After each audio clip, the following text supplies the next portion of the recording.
किसकी हुई जीत, कौन गया हार? कराची के हल्का एन 249 के नताइज का सबको इंतजार। मुस्लिम लीग नून के मिफ्ता इस्माइल और पीपल्स पार्टी के कादिर मंदोखेल में सख्त मुकाबला।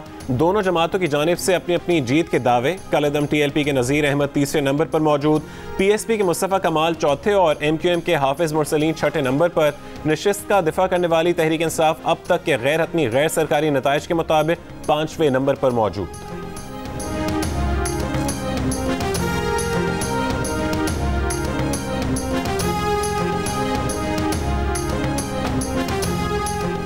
तर्जुमान नून लीग का NA 249 के नताइज से मुतालिक इलेक्शन कमीशन से फौरी नोटिस लेने का मुतालबा। मरीम औरंगजेब ने कहा कि मुस्लिम लीग नून और मिफ्ता इस्माइल NA 249 की सीट जीत चुके हैं।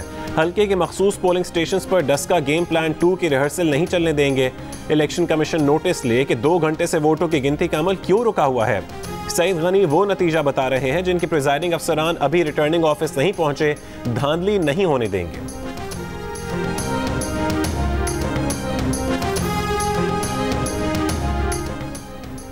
जो नताइज बता रहा हूं उसके फॉर्म 45 मौजूद हैं। सईद गनी का जवाब, कहा नताइज आ रहे हैं, इस दौरान इल्जामात लगाना अफसोसनाक है।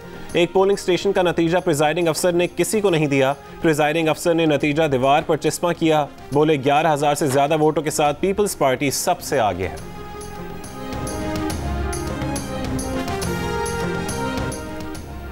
हल्का 249 में 2 पोलिंग स्टेशंस के नताइज नहीं दिए गए। डिस्ट्रिक्ट रिटर्निंग ऑफिस भी जाने नहीं दिया जा रहा। मुस्लिम लीग नून के उम्मीदवार मिफ्ता इस्माइल का इल्जाम, DRO ऑफिस के बाहर मुस्लिम लीग नून के कारकुन जमा हो गए। JUI के कारकुन भी मुस्लिम लीगी कारकुनों के साथ मौजूद। जबरदस्त नारेबाजी। पीपल्स पार्टी के मरकजी कैंप के बाहर भी जबरदस्त जोश व खरोश। तहरीक इंसाफ के कारकुनों ने कैंप खाली कर दिए।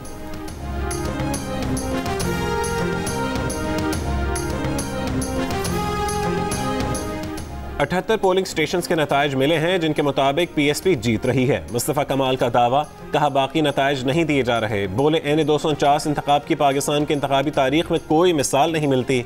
मुस्तफ़ा कमाल की बल्दिया टाउन में मीडिया से गुफ्तगू, कहा पाकिस्तान में पहली दफ़ा रमज़ान में इंतखाब हुए। PSP का भी जीत का दावा। चीफ इलेक्शन कमिश्नर इस्लामाबाद में कंट्रोल रूम पहुंच गए। नताइज की तरसील की मॉनिटरिंग। नताइज में ताख़ीर पर सूबाई इलेक्शन कमीशन से इजहार नाराज़गी। सवाल किया कि नताइज अपलोड क्यों नहीं किए गए।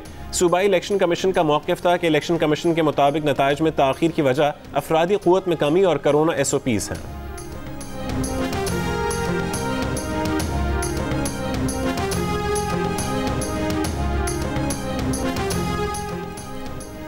कराची में PTI और कलदम TLP के कारकुनों में झगड़ा। कारकुनों का एक दूसरे पर कुर्सियों से हमला। झगड़ा तहरीक इंसाफ के इलेक्शन ऑफिस के सामने हुआ। पोलिंग के दौरान PTI और PSP और PTI और पीपल्स पार्टी के कारकुनों में भी झगड़ा हुआ।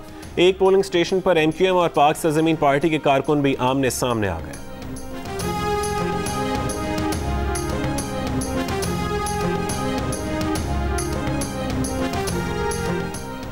गर्मी, रोज़ा और कोरोना। कराची के हल्का NA 249 में रिवायती इंतखाबी रंग नजर नहीं आया। ना वोटर्स की भरमार, ना सियासी कारकुनों की तकरार, ना जोशो वलवला। वोटर भी ठंडे, सपोर्टर भी ठंडे।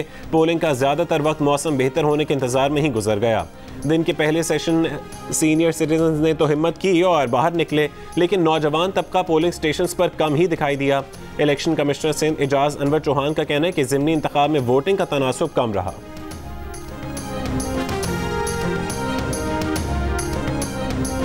जहां जहां वोटर्स वहां जियो न्यूज़ के रिपोर्टर्स। पहला वोट पड़ने से मुकम्मल नतीजा आने तक NA 249 के ज़िमनी इंतखाब की भरपूर कवरेज सिर्फ जियो न्यूज़ पर।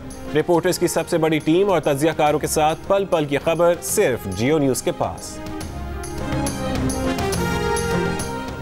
PDM बरकरार है। इत्तेहाद से किसी जमात के इस्तीफे कबूल नहीं किए। पीपल्स पार्टी PDM में वापसी की ख्वाहिशमंद है। ईद के बाद सरबराही इजलास बुलाएंगे। इजलास में पीपल्स पार्टी सेनेट में अपने किरदार पर माजरत कर ले तो मसला ख़त्म हो जाएगा।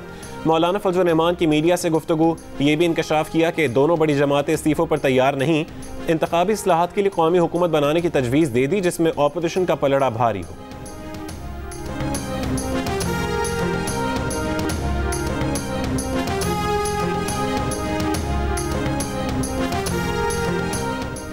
वज़ीर आज़म इमरान खान ने साबिक DG FIA के इल्ज़ामात बेबुनियाद करार दे दिए। कहा कि बशीर मेमन से फ़ाइज़ ईसा के खिलाफ कभी मुकदमात बनाने या तहक़ीक़ात का नहीं कहा। रेफरेंस फाइल करने का काम बशीर मेमन का था ही नहीं तो उनसे क्यों कहते? मरीम नवाज मुस्लिम लीग नून या पीपल्स पार्टी के खिलाफ केसेस बनाने का भी कभी नहीं कहा। खातून अव्वल की तस्वीर के मामले में मरीम नवाज पर दहशतगर्दी का मुकदमा बनाने की कभी बात नहीं की। सीनियर सहाफ़ियों और एंकर पर्सन से मुलाकात में वज़ीर आज़म ने कहा कि बशीर मेमन ओमनी ग्रुप की JIT में पेशरफ्त पर ब्रीफ किया करते थे। उनसे सिर्फ ख्वाजा आसिफ के इकामे के मामले पर तहकीकात करने का कहा था कि कैसे हो सकता है कि वज़ीर ख़ारजा और दिफा गैर मुल्की इकामा और तनख्वाह लेता हो।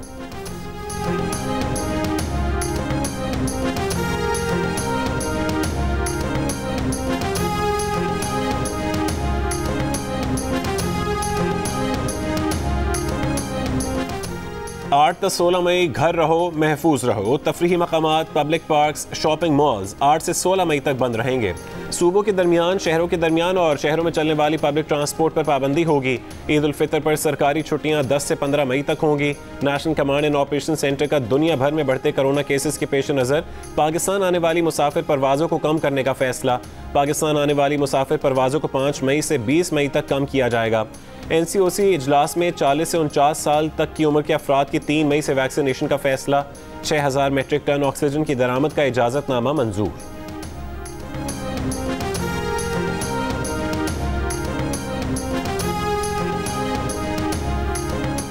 अगर मुल्क में कोरोना केसेस की शरह 15% तक गई तो लॉकडाउन के सिवा कोई चारा नहीं होगा। वफाकी वजीर फवाद चौधरी ने खबरदार कर दिया।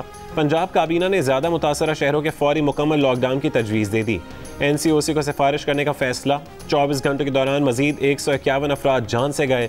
मजीद 5480 अफराद में वायरस की तस्दीक हुई।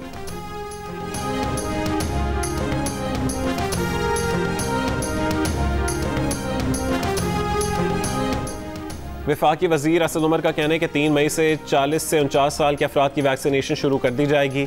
मुसलसल दूसरे रोज़ 1 लाख से ज़्यादा अफराद को कोरोना वैक्सीन लगाई गई। वैक्सीन रजिस्ट्रेशन के अमल में तेज़ी हौसला अफजा है।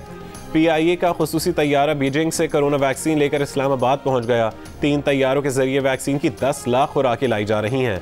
मुल्क के मुख्तलिफ शहरों में वैक्सीन लगाने का सिलसिला जारी। वैक्सीन लगवाने वालों का पैगाम है, पाकिस्तान में मामूल की ज़िंदगी की वापसी चाहते हैं तो वैक्सीन को हाँ, कोरोना को ना।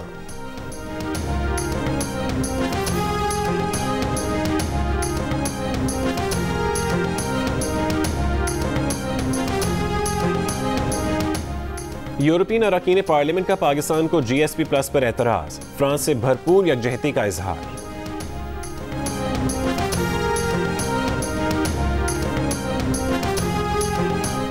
और शाहीन आफरीदी और हसन अली के 4-4 शिकार। हरारे टेस्ट के पहले दिन टीम पाकिस्तानी बॉलर्स ने जिम्बाब्वे की इनिंग्स 176 रन पर समेट दी।